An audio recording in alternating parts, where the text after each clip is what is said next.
the doctrine I was learning was never meant to just stick in between my ears. It was meant to win the world. It was meant to combat evil.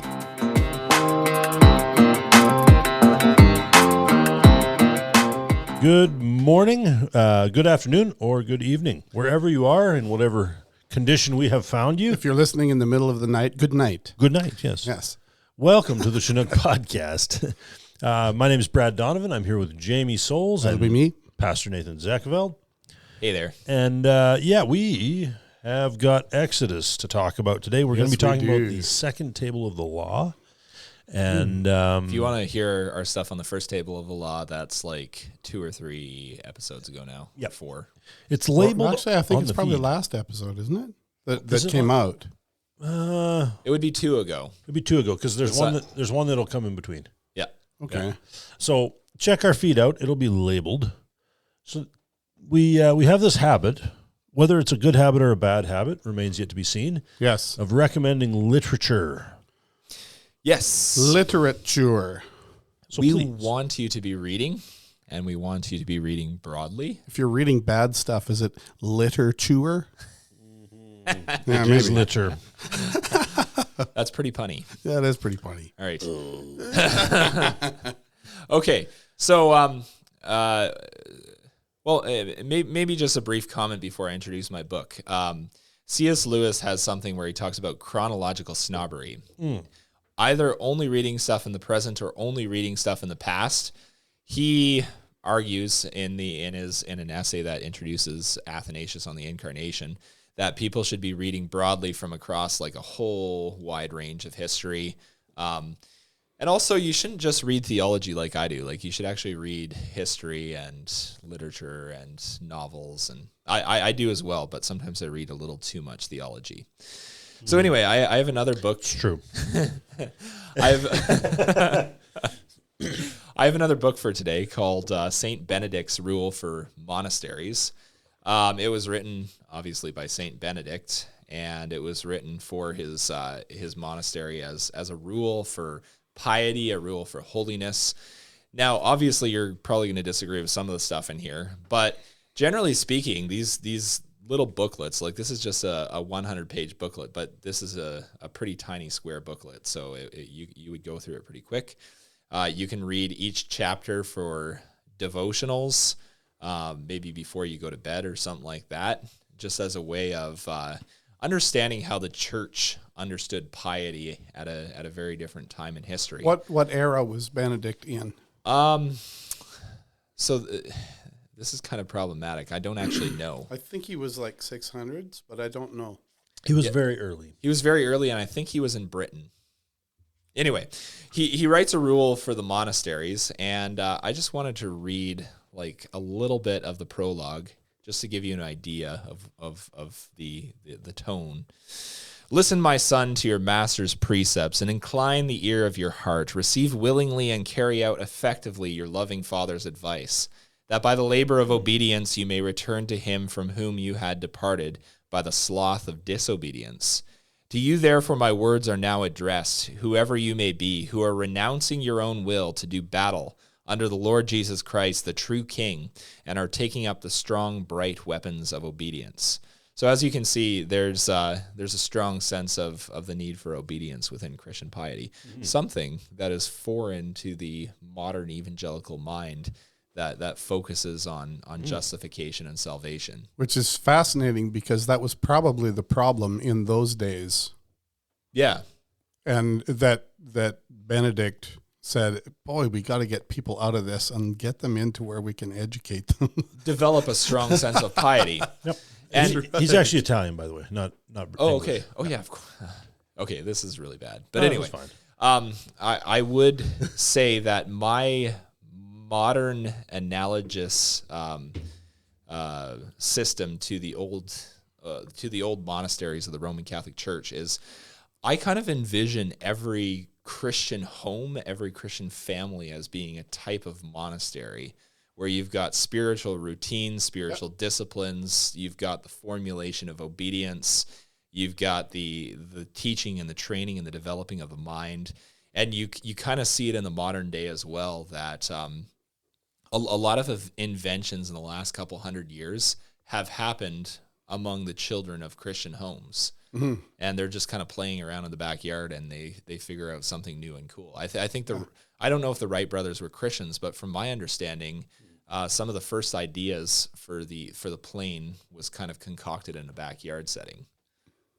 And I could be wrong on all of that, but anyway, I'm just throwing that out there. The home is supposed to be a hothouse for young plants to grow, to take root, and to figure out, start figuring out how to operate on your own, right? Yeah. So. Yeah. Anyway, brightest heaven like of a invention. monastery. Yeah. Yep. The home is in many ways like a monastery. And the home could be a place of invention even. So. Oh, yes. New ideas, new writing anyway. Mm-hmm. New art. Have a vision, people. Have a vision for the Christian home. Indeed. What you got, Brad? What do I have? Once more into the breach, dear friends, once more. You've got. Or close the wall up with our English dead. In peace there's nothing so becomes a man as modest stillness and humility. But when the blast of war blows in our ears, then imitate the action of the tiger. Stiffen the sinews, summon up the blood. Disguise fair nature with hard-favored rage, then lend the eye a terrible aspect. Let it pry through the portage of the head like the brass cannon. Let the brow o'erwhelm it as fearfully as doth a galled rock, or hang and jutty his confounded base, swilled with the wild and wasteful ocean. And my favorite line. Now set the teeth and stretch the nostril wide. So what I just read to you was the opening line from Act 3, Scene 1 of Henry V by the inestimable Billy the Bard. William Shakespeare. And then later in the same act, so you've got, that's the King Henry. Once more into the breach, good friends once more, or dear friends. And then later on in the same act, you've got a fellow, Bardolph, repeating the king, right? On, to the breach. And then you've got guys complaining immediately about this. They don't want to fight. Pray thee, corporal, stay, the knocks are too hot, and for mine own part I have not a case of lives. I don't have a whole bunch of lives. Yeah, I don't have a case of them. The humor of it is too hot. That is the very plain song of it. And then later, another character. Would I were in an alehouse in London, I would give all my fame for a pot of ale in safety. Marvelous stuff. So, poetry. King Henry VIII, or the Fifth, sorry. The Eighth is later. Right. Definitely recommend the enjoyment of Shakespeare. You should read, you should watch, because it was designed to be played. So, plays and movie productions. You should enjoy this high poetry.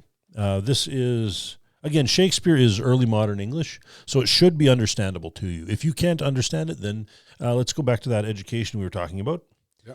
And try. Take out a dictionary while you're reading Shakespeare. Yeah, that's actually how he actually I did invented a whole bunch of those words. So he did. When I was younger and just getting into Shakespeare, that's how I would read Shakespeare, was with a dictionary in hand. Right. But then once I got it, I got it. The other thing too is if you ever read the King James, it's the same language. Yeah. Milton, same language. So some of the best and the brightest of English poetry come to us from these time periods. Right. But I very much enjoy Henry V, and I've passed this love on to my children, which pleases me to no end. But yeah. All right. I recommend William Shakespeare heartily. And if your kids love Shakespeare, that means they have a heightened literacy. This is true. Because if you can love Shakespeare, and if you can intelligently love a thing, then you've come close to the mastery thereof. All right. Yeah. There we go. I have in my hand a book that I remember purchasing sometime very early in my Reformed reading when I was 23, right around the time I got married, and maybe a year after. I have Grand Illusions, The Legacy of Planned Parenthood by George Grant. This was a seminal sort of work in writing this new doctrine I was learning on my soul. This was a important thing because the doctrine I was learning was never meant to just stick in between my ears. It was meant to win the world. It was meant to combat evil in the world. And George Grant, came out in 1988, in which he did a long expose of Planned Parenthood at that time. 1988 was 37 years ago now, and Planned Parenthood just recently had a bunch of their stuff called into question and defunded. Mm-hmm. So they've had a long run of their butchery. Now, was this the book that for the research of it, he went dumpster diving outside of a clinic? Yeah. Yeah, that's truly horrific. It is horrific. Yeah. It is horrific. That's actually courageous as well. Mm-hmm. So let me commend to you that you look up Grand Illusions, The Legacy of Planned Parenthood by George Grant. This book was published originally by Wolgemuth and Hyatt Publishers. I'm not sure where it can be got now, but I suspect it's still available. Mm-hmm. He's a PCA pastor, right? I think so. He's okay. No, George Grant? No. He's CREC. No, I don't think he is. Oh. I think he's retired now. Or he's of retirement age. Maybe he hasn't retired. Because, he was involved in a conference just this last year. Yeah. He's still speaking, and he's still very, very engaging. Mm-hmm. I've learned so much from George Grant. He's a really, really good, a valuable player. Mm-hmm. So good stuff. He's put out a lot of good material. And this segues well into the section of Exodus that we're dealing with, because thou shalt not murder is verse 13. It's coming out. Yeah. Well, we will get there. We'll get there. Yes. Mm-hmm. So, second table of the law. Yes, we have completed a look at the first table, and now we're in verse 12. The first table. Yes. Do you suppose it was these 2 tablets of stone, or was it 1 tablet of stone written on both sides? It was 2, right? I think it was 2. I think it was 2. It was 2. Let's look. We need some Jeopardy music. Yeah. While we all... This is actually a question I hadn't considered. Now, in the art, it's always 2. Right. That's right, but the art is not necessarily right. Right, but I suspect that it was rooted in somebody actually reading it in the text somewhere. Potentially. It could also be that it doesn't say. When Moses breaks the tablets on the ground, that's 32, right? Two tablets of the testimony, tablets of stone written with the finger of God. Yes. And those ones he comes down and breaks. So there's 2 of them given to Moses. Yeah, and so that's verse 18 of chapter 31. Mm-hmm. So Moses was the first man to break all 10 commandments at once. There you go. That's a classic dad joke. So the command that we're on today is honor your father and mother, that your days may be long in the land that the Lord your God is giving you. So first the ordering I find interesting, because the first table of the law is love for God. The second table of the law is love for neighbor. But there's not really a sharp distinction there, because the pursuit of the love of neighbor is ultimately the love of God also. Yeah, they're tied up into each other. Right. And that's what I find interesting about the 5th commandment, honor your father and your mother. God has established his authority, and he leads into the second table of the law by speaking of human authority, which reflects his authority. Right. So anyway. Good. Now, Okay, so honor your father and your mother, that your days may be long in the land that the Lord your God is giving you. This is the people of Israel. They are being forcibly taken out of the womb of Egypt and out into the wilderness. They've been out there for a year or close to it, and they're gathered around the base of Mount Sinai, and the Lord is speaking his law from the mountain to the people on the ground. They're terrified, if we remember rightly. They beg Moses to say, well, let God speak to you. Don't let him speak to us, because this is too much for us. But but God is speaking this law: honor your father and your mother, that your days may be long in the land the Lord your God is giving you. Okay, so like you said, Nathan, this is an establishment also of earthly authority. God has established his own authority. You know, I am the Lord your God who brought you up out of the land of Egypt. You shall have no other gods before me. But now he's talking about a delegated authority. Honor your father and your mother.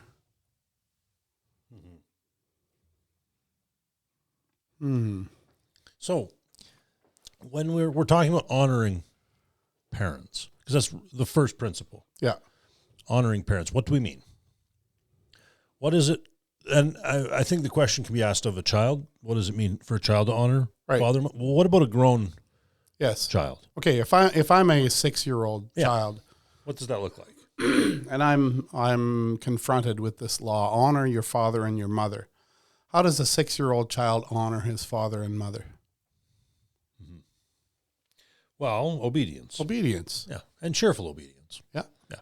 So that's how Paul applies it in Ephesians 6, verse 3-4, as the act of obedience. Children, obey your parents in the Lord. Yes. Yeah. So if you're small, if you're a child in the home, obedience is really what this is talking about.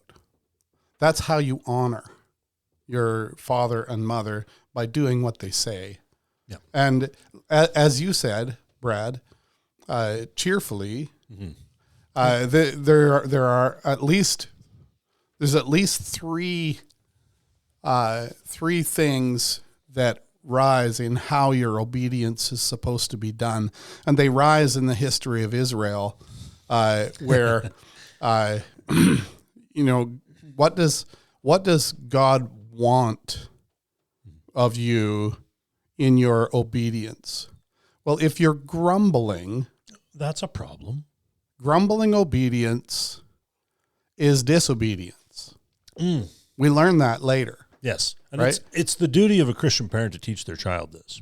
Do all things without grumbling and complaining, so that you may become pure and blameless children of God in a crooked and perverse generation. I think that's 1 Peter. Is that 1 Peter 2?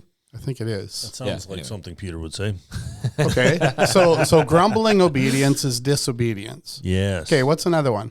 Delayed obedience is disobedience. And that's another thing that a Christian parent is required to teach their child. Yes. We find that in Israel's in their wilderness wandering.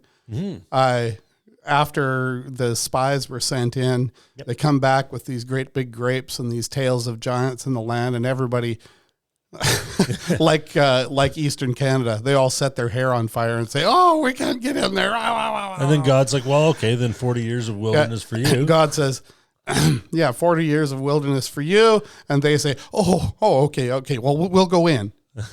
and then God says, well, if you go in now, you're going to be disobedient just like you were a little while ago. So don't do it. Yeah, and they did it. Okay, so delayed obedience is disobedience. Yep. Okay, there's a third one. So not grumbling, but cheerful. Delayed obedience is disobedience. So immediate obedience. Complete obedience. That's another one. So not partial obedience. Yes, not partial. Now, where do we get partial obedience? Saul. Saul. I'm thinking of Saul. And Agag and all the sheep. Yes. What is the sound of bleating sheep I hear in my ears? Yes. Yeah. So when God is talking to his child about obedience, these are things that we learn from the law about the types of obedience that really aren't. Right? Right. Yeah. Right. So delayed obedience is not obedience, it's disobedience. Grumbling obedience is not obedience, it's disobedience. Incomplete obedience is disobedience. Yeah. Okay, those are valuable lessons, oh mom and dad. Valuable lessons to inculcate in your children. Yeah, you need to raise, when we talk about raising children in the fear and admonition and discipline of the Lord, that's what we're talking about. Right there. That's right.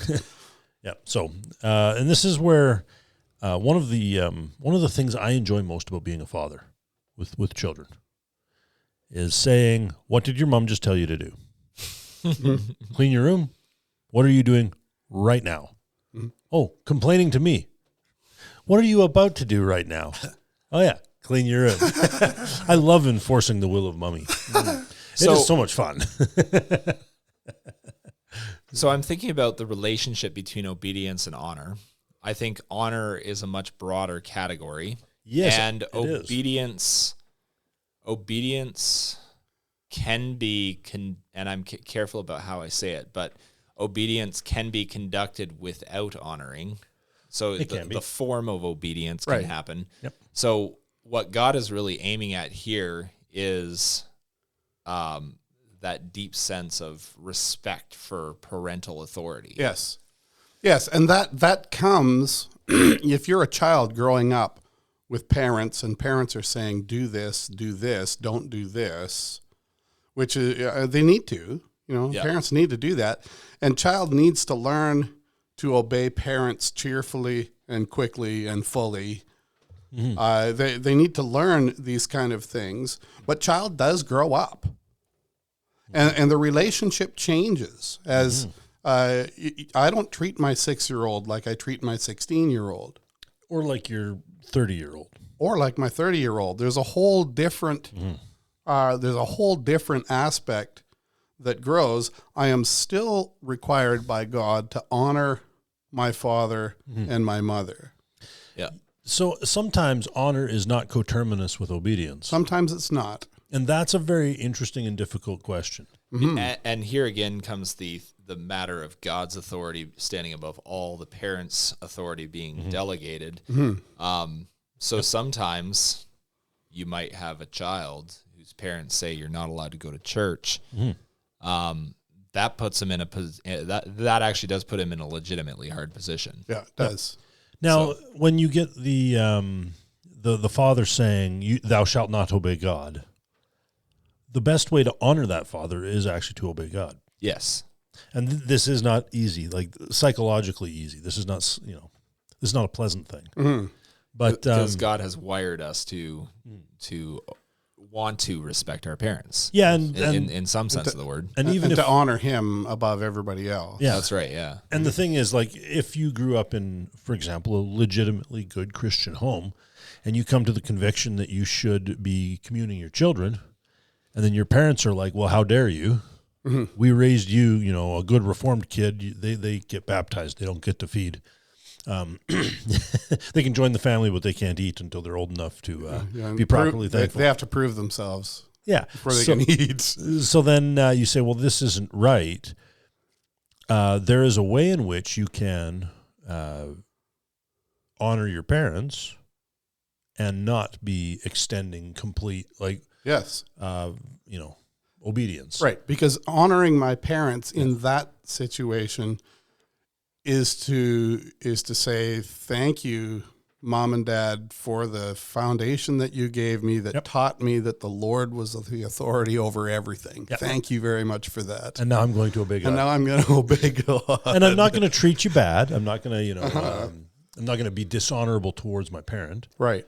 But still, I'm going to do what's right. Yes. So honor and obedience are not necessarily coterminous.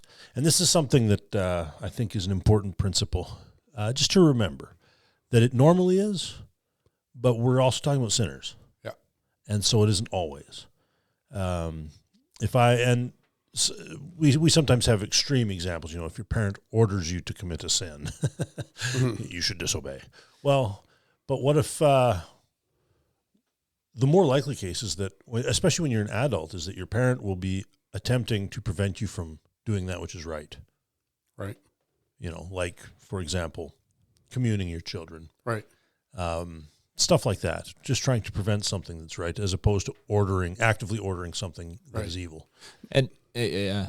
Go ahead. So there's another thing I want to point out in light of the fifth commandment as well, is that in light of this command to honor your father and mother, there's a number of case laws throughout Exodus, Numbers, Leviticus, Deuteronomy, which demonstrate applications of how it's either not done or is done. So, for example, I'm looking here in Exodus 21. In verse 15, it says, whoever strikes his father or his mother shall be put to death. Yep. Then in verse 17, whoever curses his father or his mother shall be put to death. So a kid who's like acting extremely disrespectfully to his parents, there are penalties for that. And this, of course, is not the only one. I'm sure there's other spots. Yeah, there is. Yeah, anyway. Like the case where the man, he curses the name. Yes. He curses God. Yeah, when he's in a fight. Yeah. Then his parents actually bring him before the assembly. That's an interesting one. Another case law is in Deuteronomy 19:14, talking about moving the boundary stone. This is an interesting. Is that related to the fifth commandment? It is, because or the eighth commandment. No, it's related to the fifth. Well, it's both, but it is related to. Yeah. Yeah. So 19:14, you shall not move your neighbor's landmark, which the men of old have set. In the inheritance that you will hold in the land. Honor your father and mother is connected to that. It is, yeah. So you've got moving your neighbor's landmark, which is connected to theft, which we'll cover in a minute. Do not steal, because you're stealing his land, which the men of old have set. So that's the honoring your fathers.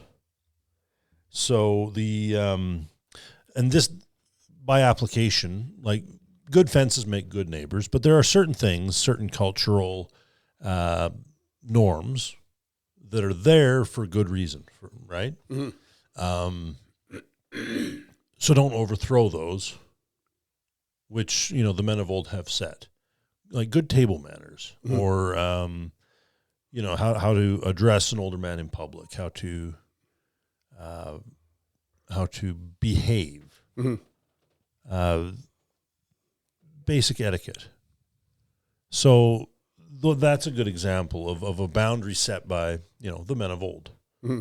And we're not just supposed to overthrow those. There's a certain type who likes to just overthrow every moral norm and tradition, and I think that commandment in Deuteronomy is applying in part this commandment about honoring father and mother, to say no, and we don't do that here. Right. Yeah. Okay. And to actually appeal to tradition. Yeah, and it's a legit appeal. Because honoring the traditions of your part of Christendom, I think, is actually part of honoring your father and your mother. It is. Yep. So it is. Yep. And that law connects them, right? It also connects it to theft, which is fun. Yes. Because we're going to get to talk about theft in a minute. Right. There's another thing I want to bring up with regards to this passage. Notice what it says, that your days may be long in the land that the Lord your God is giving you. This is quoted almost verbatim by the Apostle Paul, but not quite verbatim. There's something that he changes. There's something that shifts in this. It's Ephesians chapter 6. I think it's verse 4. No, I might be wrong. You just about got it there. I'm just about there. Okay. Oh, I'm in Paul. There's Galatians, Ephesians. Okay. I might have to sing the song to get ready to go. Yeah, there you go. So Ephesians Children, 6. obey your parents in the Lord, for this is right. And then he quotes it in 2. Honor your father and mother. This is the first commandment with a promise, that it may go well with you and that you may live long in the land. And what?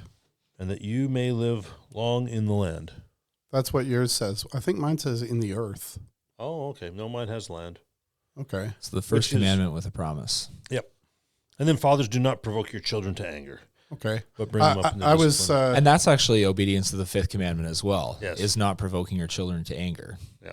It's an application of the fifth commandment, because the fifth commandment assumes that authority is also used in subjection to the authority of God. Mm-hmm. Yes. So that it may go well with you and may live long in the land. So in the land. there, It really matters if that says land or if it says earth. yeah, because of the tripartite. In division. the King James, I'm pretty sure that was earth. I'm just going to look that up real quickly. Yeah, and do look that up, See what it because has to say. because That's interesting. if it really is earth, Yeah. then Paul might be using that to communicate how the He's expanding. the expanding nature of God's claim in the world. That it's not just the land that that you'll inherit; it's the world. Yeah. Now we can. That is interesting. In the Greek, it is earth, geis, which I think the problem is that the Greek word can either be land or earth. Right. Because I don't think it has. I might be stepping outside of my my competency here, but I don't think that the Greeks have a distinction between earth and land like you would have in. Okay, but the New Testament writers do. Yeah. Now, I hit a wrong button here. 1 second. Heading back. Okay, there. Okay. Electronic devices. They are fun. Okay, so yeah, no, it very definitely could be earth. It could also be land. Right. Yeah, no, the word can be translated either way. Right. There's a bunch of times in the book of Revelation where it's kind of ambiguous. Is it talking about the earth, broadly speaking, or is it talking about the land that Israel inhabits? Yeah. Well, when we theologically speak about land, we're often speaking about we've got like Eden, land, earth, that kind of distinction. Then you've got Canaan, and then in the New Testament you have the church, the entire earth. Yeah. Yeah, so it's that's almost being filled up by the church. Yeah, so the land expands to the earth. Yeah. Or fills it. Yeah, and see, that was the point that I was hoping to make, was the connection here. God says, honor your father and mother that your days may be long in the land that the Lord your God is giving you. It's not the earth that the Lord your God is giving you, it's the land. But in Paul, when Paul talks about this, he says that you may live long in the earth. Yeah, well, I'm just going to go to the Septuagint here real quickly and just see if there's a thing. Because sometimes New Testament quotations of the Old Testament are from the Septuagint. Right. Which confuses modern evangelical scholars to no end, which I find fun. Long upon the land. Oh. Well, am I in the Hebrew? I am in the Hebrew. How am I in the Hebrew? I wanted the Septuagint. So, yeah, the Hebrew is the land. This is all very interesting. Another part of the problem, I think, too, with all of this is that we understand that there's a theological division between like garden earth or garden land world, but many translators don't. Yeah. Which I wonder about. I think it's because many of the translators come from a more evangelical background, so they have their own theological biases that they struggle with. But yeah. Oh, very interesting. Yeah, I'm not 100% certain. Okay. Yeah. All good. Let's move on. I do want to take one more minute or a couple more minutes with with the fifth commandment, because I do think this concept of the fifth commandment ordering not only the duties of the inferior to the superior, but also of the superior to the inferior is actually really important. Yes, it is. Very important. Because that's how Paul applies it in Ephesians 6, verse 3 to 4. And he very clearly applies it both ways. Yeah. Yes. This is something that I found interesting. Like, overall, I actually prefer the Heidelberg Catechism to the Westminster Catechism. Mm-hmm. But here, I think the Westminster Catechism actually far exceeds the Heidelberg, because what the Westminster Catechism does is it actually goes into deep detail on the honor that inferiors owe to their superiors, and also that superiors owe to their inferiors. Mm-hmm. So, and I just want to read a couple of these just for the sake of our listeners. So who are meant by father and mother in the fifth commandment? By father and mother in the fifth commandment are meant not only natural parents, but all superiors in age and gifts, and especially such as by God's ordinance are over us in place of authority, whether in family, church, or commonwealth. Question answer 125. Why are superiors styled father and mother?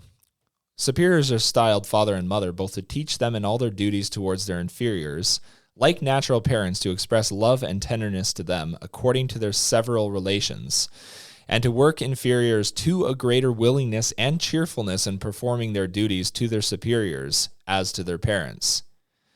What is the general scope of the fifth commandment? I'll skip that one. 127. What is the honor that inferiors owe to their superiors?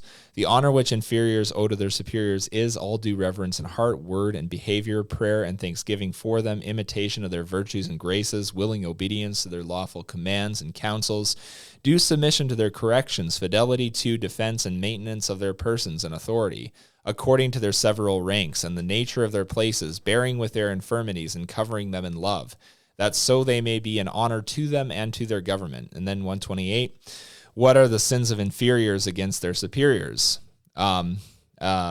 The sins of inferiors against their superiors are all neglect of the duties required toward them, envying at, contempt of, and rebellion against their persons and places in their lawful counsels, commands, and corrections, cursing, mocking, and all such refractory and scandalous carriage as proves a shame and dishonor to them and their government. And then also the superiors towards their inferiors. It is required of superiors, pastors, fathers, governors, according to the power that they receive from God and that relation wherein they stand, to love, pray for, and bless their inferiors, to instruct, counsel, and admonish them, countenancing, commending, and rewarding such as do well, and discountenancing, reproving, and chastising such as do ill, protecting and providing for them all things necessary for soul and body, and by grave, wise, holy, and exemplary carriage to procure glory to God, honor to themselves, and so to preserve that authority which God has put on them.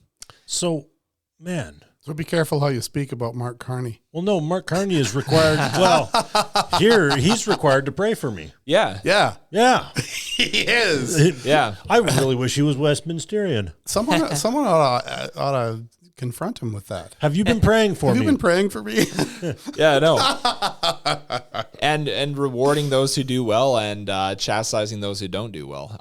What are their sins? So one more. The sins of superiors are, beside the neglect of the duties required of them, Mark Carney, don't neglect your duties. Yeah, to pray for us. On an inordinate seeking of themselves, their own glory, ease, profit, or pleasure, commanding things unlawful, or not in the power of inferiors to perform, counseling, encouraging, or favoring them in that which is evil, dissuading, discouraging, or discountenancing them in that which is good, correcting them unduly, careless exposing or leaving them to wrong, temptation, and danger, provoking them to wrath, or any way dishonoring themselves or lessening their authority by any unjust, indiscreet, rigorous, or remiss behavior. Now, that's like everything. That's really deeply thought out. Is there a scripture reference attached to every one of those?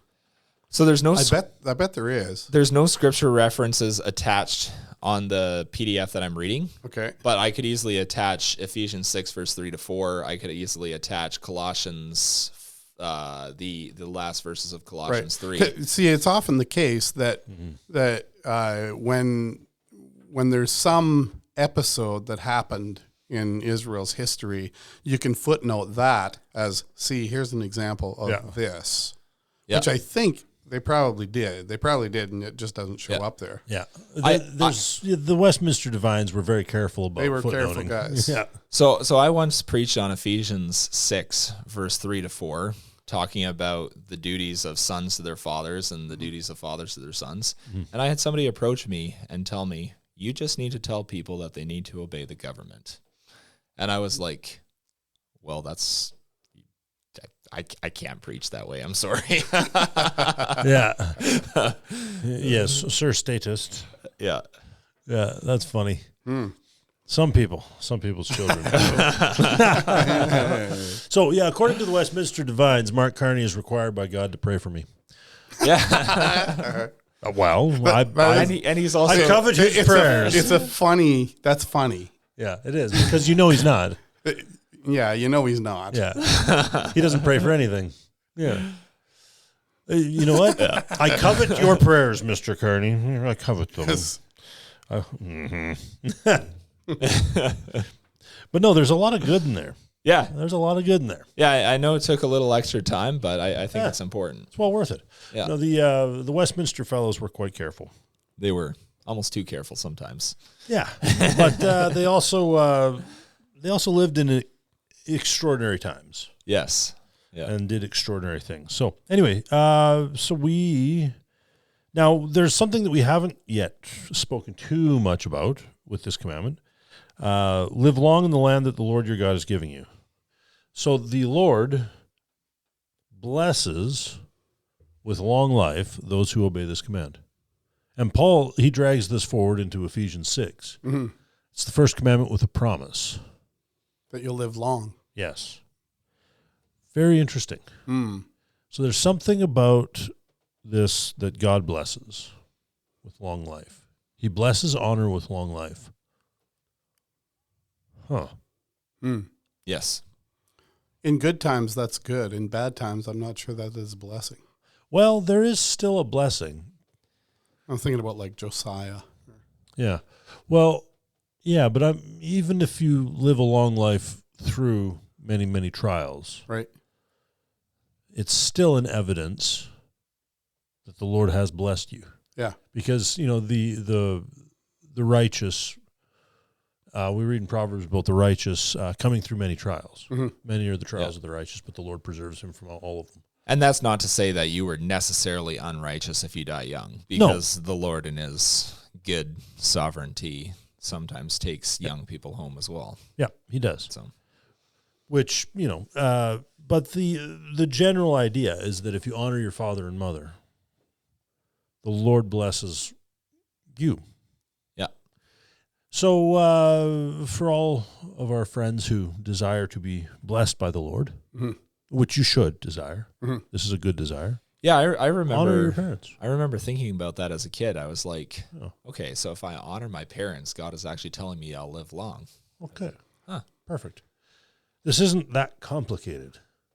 I mean, the honor that we give to our parents can get complicated in the practical end, simply because we're sinners and there's there's competing visions for how life should be lived. There's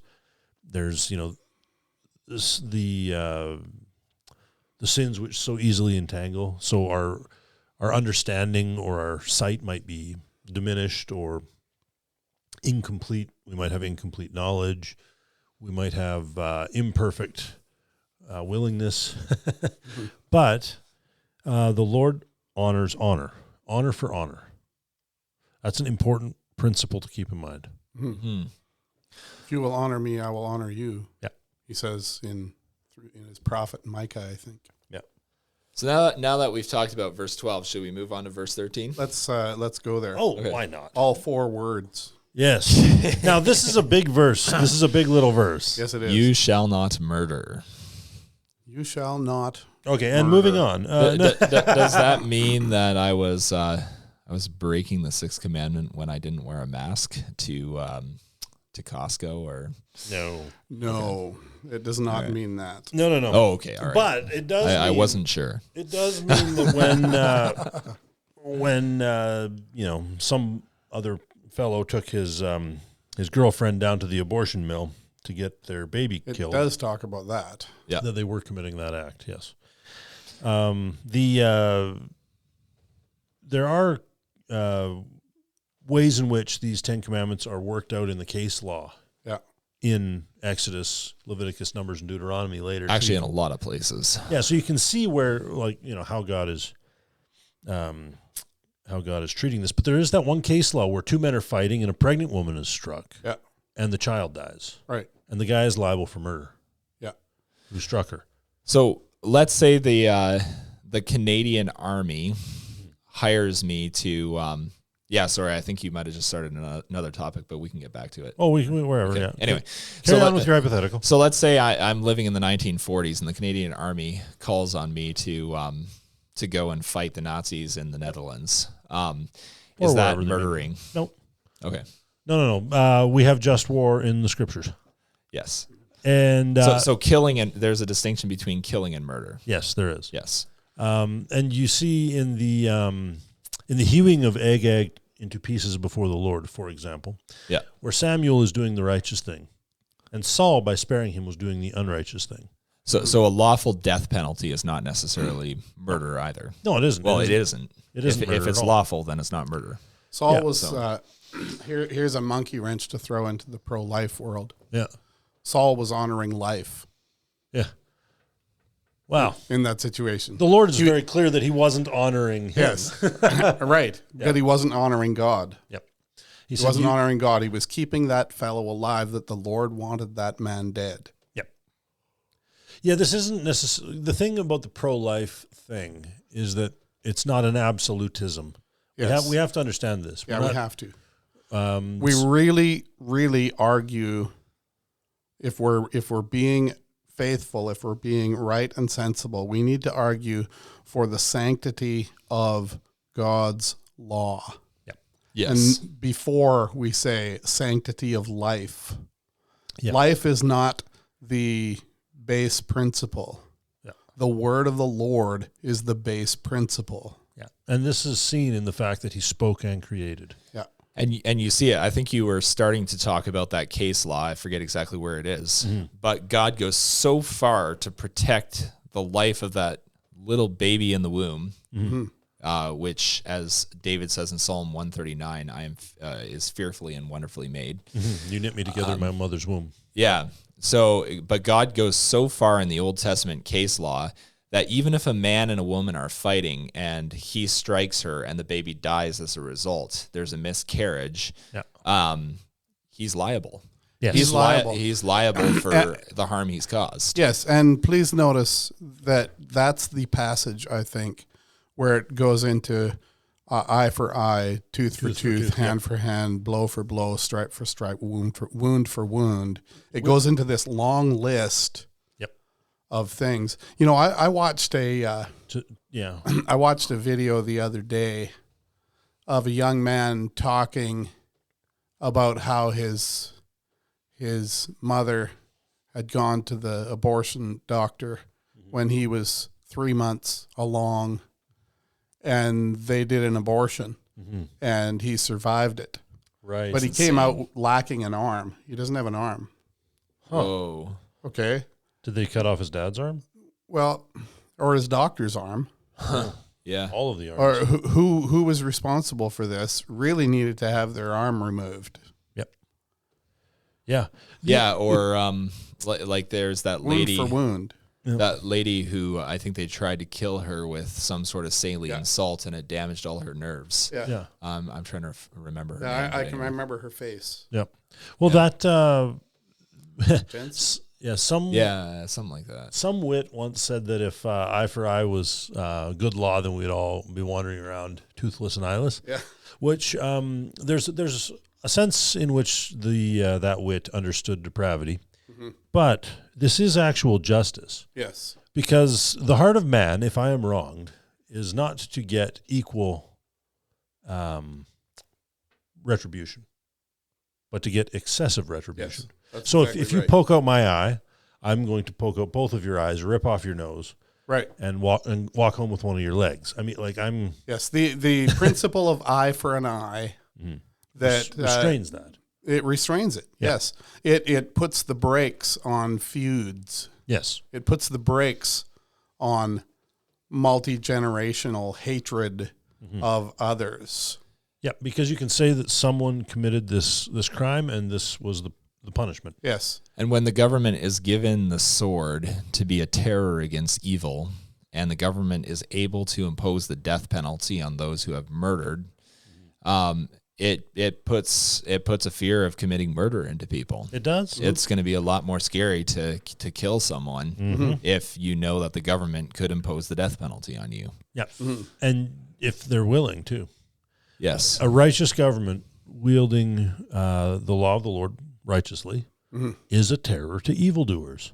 Yeah. And that is so delightful to think about. So this whole stupid catch and release thing in our society right now. Yeah. Obviously, I'm not sure if they're catch and releasing murderers, but they probably are. They have been. Yeah. They're actually just refusing to catch them. It's just so bizarre. Yeah. Like, how do you call us a civilized people when we murder our children? Yeah. Oh, and then maid. Yeah, well, that too. Fourth leading cause of death in Canada, I think, or fifth. Yeah, it's somewhere way up now. Yeah. So how do you expect us to call ourselves civilized? How do you expect us? And we call that compassion. Yeah, and how do you expect us to walk? Abortion's got to be number one. Yeah, I probably. How do you expect us to call upon the Lord and demand of Him His blessing when we murder our most vulnerable? We just murder them. Yeah. What? Yeah, we kill our elderly, we kill our babies, we kill our physically disabled, But I want to die. We kill our mentally ill. We kill our depressed. And I know it's technically not legal to kill our mentally ill yet, but it's happening. Yeah, we do it. So, yeah. But who's being punished for this? Like nobody. Yeah. It's like hey, if you're a nation like Iceland. Yeah. Iceland, I think a couple years ago, proclaimed this wonderful medical victory over miracle. Down syndrome. Yeah, as if there was no Downs babies born in Iceland. Yeah. Why were there no Downs babies born in Iceland? They murdered them all. Because they murdered every one of them. Yeah. That's why. Why is it such a victory that we don't have anybody with Downs in our nation? Why is that a measure of victory? Yeah. I've met people with Downs. They're the happiest people on earth. They were very happy. I saw no reason why they should die. They had not committed any crime that I had seen. Yeah. I didn't see anybody with Downs knifing people in dark alleys. Like why did they deserve that? So we kill the good citizens right. And we allow the murderers to run wild. Yeah, we put to death the innocent. Yeah. Well, the murderers aren't running wild. The murderers are wearing the suits and lab coats. Yeah. That's where the murderers are. Yeah. And you know what? It's all done in like this nice sanitized hospital gown with sanitized gloves and all of that. And so we're like, yeah, we're a civilized society because at least it's clean. We're not just popping them a shot to the head in the middle of the street. We're just cutting them up in a hospital and making sure that all the blood gets cleaned up and it's like, but that's almost even more horrific. Yeah. I mean, it is. You just shake your head. It's yeah, okay. So Sudan is not a nice place to live. I get that. Because they shoot people in the street. But come on, there's a little bit more honesty there with the hatred. Yeah. You know, in places like a Sudan or a Somalia or northern Nigeria or Chad or South Africa, there's a little bit more honesty in that. We're just going to shoot, a guy in the street, which is still horrible. But you can at least say that is lawlessness. Yes. Right. This here, it's but like you said, it's sanitary. Yeah. We cleaned it up, and we clean it up, and then we boast about ourselves about what good fellows we are. We got rid of Downs. What a horrible thing Downs was. Ugh. And the blood of the Downs children is crying out. It is to God, 100%. You want to know why the Western world is in decline? Well, it's because the Lord is removing His blessing, and He's doing it for murder. The blood guilt. Murder and a lot more, Yeah, and a lot more. but especially murder. Yeah. So shall we get to the next commandment? Yeah. Well, this is also why God is removing his blessing from the Western world. Verse 14 is also short. Yes. It's one of those big little verses. 5 words this time. You shall not commit adultery. Okay. So we're talking about the sexual sanctity of marriage. Both inside and outside of holy matrimony. Yeah. Yeah, that's another thing that in the law we see that God expands on. He's not just talking about the purity within marriage. He's talking about purity before and even after, with like if in the case of a widow or a widower. So it also applies to fornication, which Yes. is 2 young people sleeping together outside of the bounds of the covenant of marriage. Yep. And then you've got in the law it talks about things like rape. It talks about guys that seducers. Talks about all sorts of things like that, as well as adulterers. The book of Proverbs has some great stuff. Yeah. In the first few chapters, you have this marvelous image of Solomon standing at the window, pointing through the lattice with showing his son. See that woman down there? Yeah. She's leading away these men, like an ox to the slaughter. like an ox to the slaughter, dragging him by the nose, And then Lady Wisdom says other things. You know. Lady Wisdom invites the simple in so that they may gain wisdom. Lady Folly, so that through sexual temptation she can destroy and devour them. Yeah. And then Jesus says, even if you lust in your heart. Yeah. So Solomon taking his son to the lattice is not creating lust. He's actually warning his son about the threat of lust. Yeah, he's showing his son that's the way of death. Yeah. And Jesus says much the same thing in the Gospels. Because lust is wanting that for yourself, but godliness is saying no. This will actually kill me if I go down this road. But then marriage is holy and good. Yes, and marvelous. Do that and blessed. Sexual relations to the glory of God are good and holy and pure. Yeah, and you have the joy and the companionship and the productivity of marriage. You have children. Like there's a certain like the Lord blesses this with little people who become big people. Yeah. It's great. But then you get an interesting thing about this command is you get Paul talking about Christ in the church in Ephesians 5. He's talking about marriage. Husbands do this, wives do that. But I speak of Christ in the church. So proper marriage, holy marriage, is a sermon about God and his church, about Christ and his church. So this command here, this you shall not commit adultery, is speaking also about Christ and his church. Does Christ have multiple wives? No. He has the church. Is he faithless or faithful? Well, he lays down his life for her. Faithful, yeah. And prior to his ascension, in his earthly ministry, does he have some other wife? No. Prior to his ascension, he is going towards his cross. He's not doing something else. Yeah. So the various realms of application to these 5 words is extremely wide. Extremely wide. And you see that in the Old Testament, you see that in the New.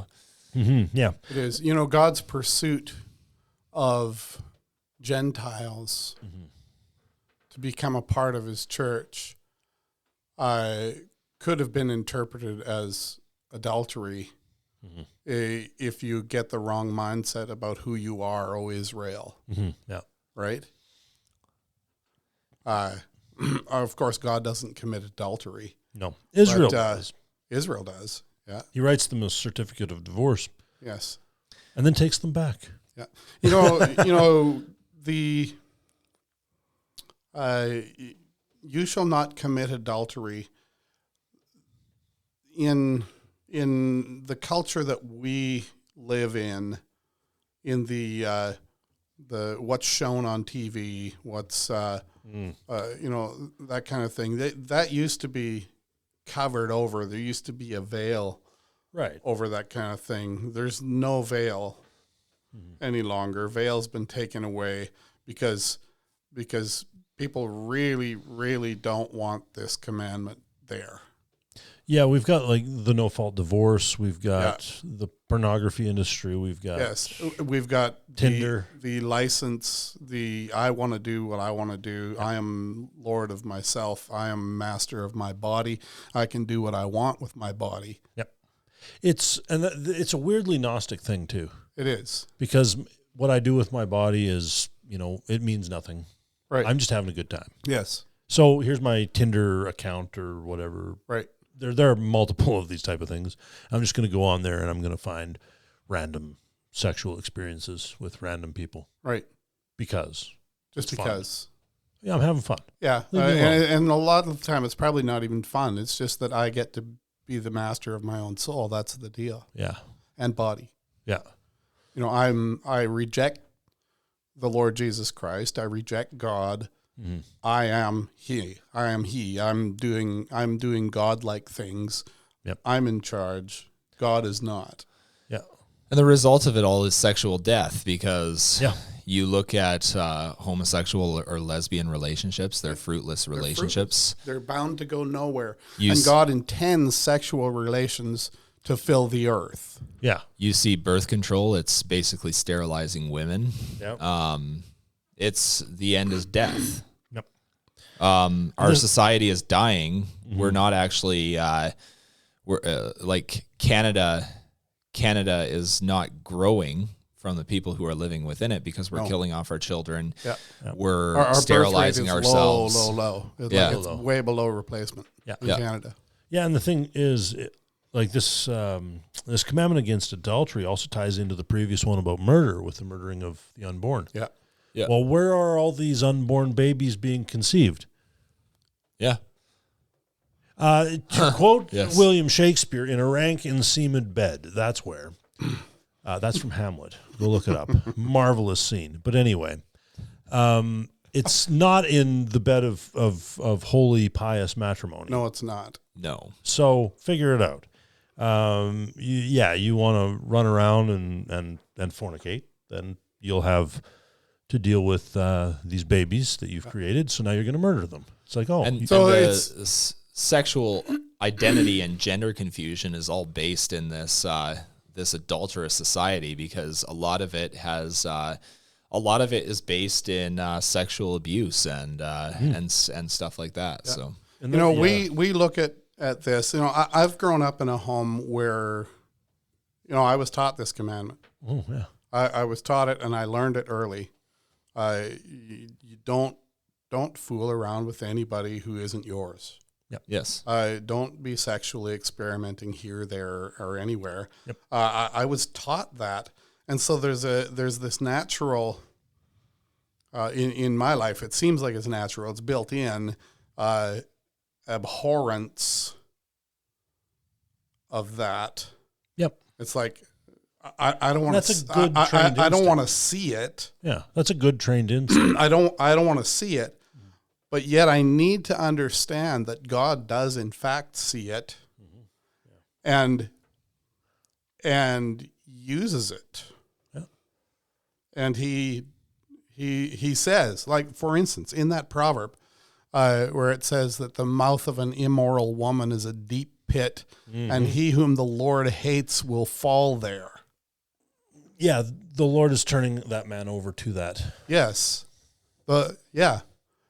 The Lord opens up that guy to fall in that pit because that guy won't honor God.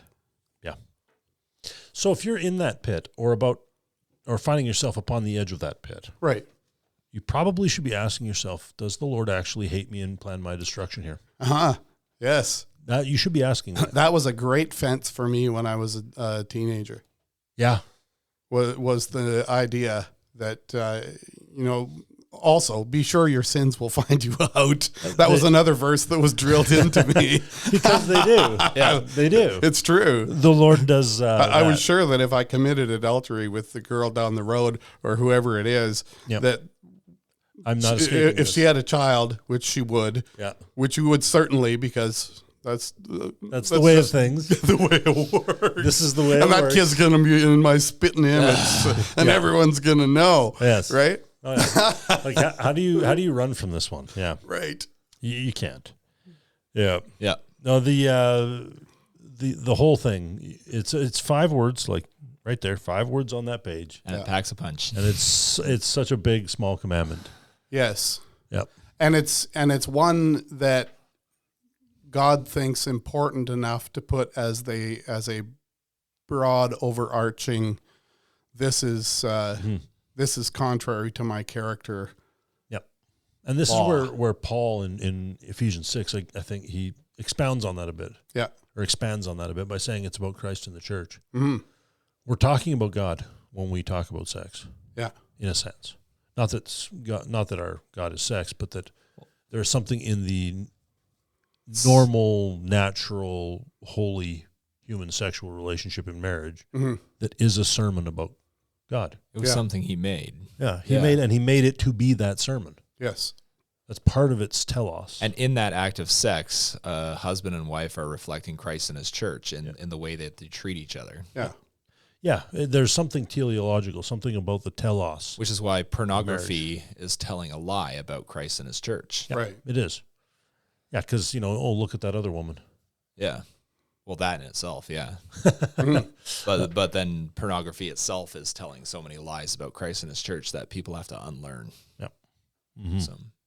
So the next commandment has 4 words. 4 words. Also a big, small commandment. The shortest of the commandments. So I do have a question. Okay. We're 1 hour and 5 in. Should we come back to this? do the next 3 next time, or the last 3 next time. No. I'm just thinking because we're slow rolling through it. It's really good. And there's a lot of good meat in these next 3 there's as well. There's a lot of things to say about them. I don't want to brush over anything that we should go into. Yeah. Okay. Let's. I think you're right, Brad. Let's turn this one off. And then come back We'll to stop it. there and come back to it. We got 4 done the first time and 3 done the second time. So that leaves us the last. Yeah, there we go. I think that'll work. Yes. Okay. Marvelous. Well, it's been a delight to have this conversation around the Word of God and to consider some of these things that God put into his 10 words for his people and ultimately for the world, because these are reflective of the character of our God. If you want to understand what it means to not commit adultery, look at the Lord Jesus. Look at him, because he was the embodiment of the commands of God. He is the faithful one. He's the faithful one. He obeyed the law for you. Yes. And so as we consider these things, these are not just laws as do this, don't do that. They run really, really deep, and it's really worth meditating on and to think about. So I'm delighted that we're able to have this conversation for you and with you. So enjoy. I pray that the Lord would grant his blessing to you as you consider his word and stew over it and learn to apply it. If you are in the Grand Prairie area and you need a church to go to, come to Christ Covenant Church. We worship here together, and it's a delight to do so. Do come and join us. So I hope you all have an excellent day today.